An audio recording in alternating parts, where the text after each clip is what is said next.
We are at the CNHT annual picnic, or as I call it, Old Home Day for conservatives. And we are here with Kevin Smith, and you are running for the Republican nomination for governor here in New Hampshire. That's right. I want to say thank you for taking a few minutes with GraniteGrok. My pleasure, Skip. Always a pleasure. Well, I have been trying to track you down for weeks, and you always seem to avoid me for whatever reason. Because not on purpose, but you go this way, and I'm visiting this way, so I'm glad to see that we finally caught up. Certainly you're running around like a madman. Mm-hmm. And we just heard you speak, and we'll be putting that up on GraniteGrok as well. But one thing, I mean, you talk about a number of things. What is your top two issues, and why are they your two top issues, and what do you think the Democrats are saying about them? Because they're tracking you like you can't believe. Sure. Well, I think it's jobs and economic development in this state, and here's why.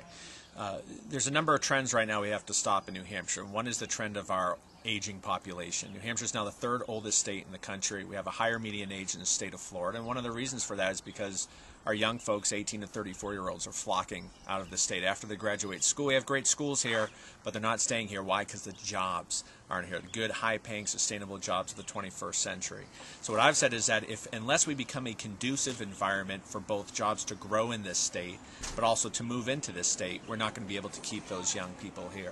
So you have to, as a government, it's not state government that creates jobs, Skip, but it's state government that will create the environment and atmosphere, the economic climate for good jobs to be created, which is why I've talked about things about lowering our business profits tax, lowering the business enterprise tax, bringing down the cost of health care by inviting more competition into the free market, more insurance companies into the free market to compete, so we don't have essentially a duopoly on the health insurance market in the state. Quick question on that. There's the Health Compact movement that's going on, sort of a state do-it-yourself version of a national health care, but where the states are more in control. Is that something that you, if governor, if elected, you'd look into? Absolutely. I would, and I've said I would support that compact. A number of states have already passed it. To me, the more dollars we're able to control here at home, the better we can more efficiently deliver the system, deliver the health care needs for our citizens here, but also doing it more cost effective as well. I think it would be great if Washington were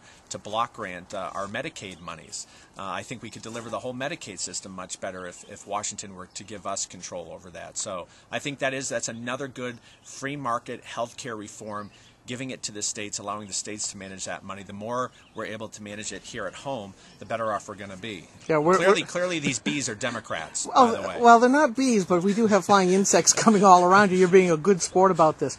One more question on health care. With the constitutional decision that was made, basically it strengthened the idea of federalism, where the feds were told you cannot coerce the Medicaid money, that you cannot cut off the states completely just because they won't continue to expand.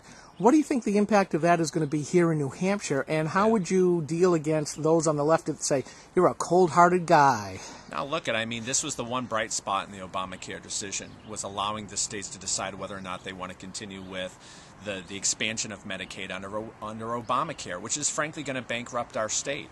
You're talking about a major expansion. It's really a precursor to having a single-payer system. Right now we enjoy a good federal-state partnership on our Medicaid program. We're able to manage, some of those monies on the state level. If we did this expansion under Obamacare, to me it's going to not only bankrupt the state, it'll eventually bankrupt the country as well. And so I'm glad they're giving the states that flexibility. I will not opt into that program. I think the Democrat candidates need to be asked, frankly, how they're going to plan on paying for it. Because, the feds are dangling that carrot for the first couple of years, but then after that it falls to the states. It could be 10 million, 20 million, 30 million, and it's only going to increase. How are the Democrats going to pay for that? We know how Jackie Silly and Maggie Hass would pay for it because they've shown us in the past. The best way to see how they're going to act in the future is to look at history. And they have a penchant for raising taxes. In fact, 84 of them over 4 years they raised to try to pay for their spending programs. And so I have no doubt that's what they would do again. Well, the other thing is that the state legislature has already said we will not do a state exchange. That's right.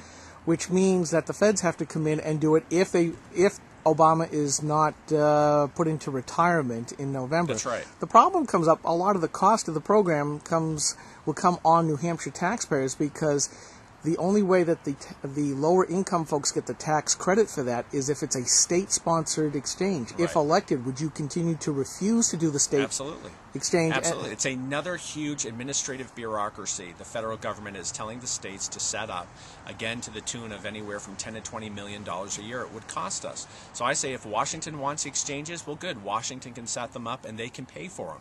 But I'm not going to be telling the taxpayers in New Hampshire that they're going to be now footing another mandate out of Washington, D.C. We just cannot, the taxpayers can't afford it anymore.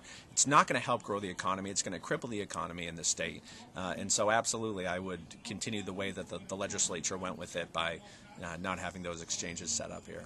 Well, I promised just a few minutes with GraniteGrok, and hopefully I've done so. So Kevin Smith, thank you for spending a few minutes with us. Thank you, Skip.